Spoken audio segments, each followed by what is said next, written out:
Have you ever feared that anything you do or anywhere you go has a darker side to it?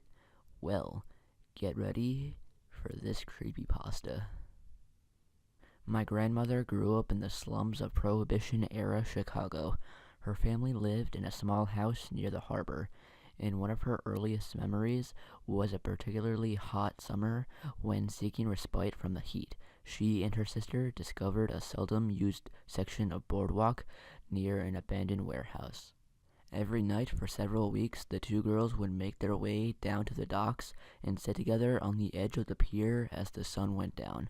My grandmother vividly and for a time fondly recalled the feel of the seaweed between her toes as she and her sister dangled their feet into the murky water.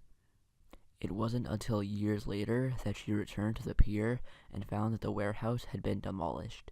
Curious, she made an inquiry with the Department of Planning and Development.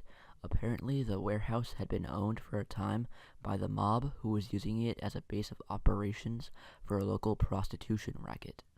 It had only been uncovered when an associate began disposing of rival hookers by fitting them with concrete shoes and dumping them into the harbor. Investigating officers had recovered nearly 24 bodies from the waters of a secluded pier nearby. How had the bodies been discovered? A passing fisherman spotted some of the victims' hair floating near the surface of the water, like seaweed.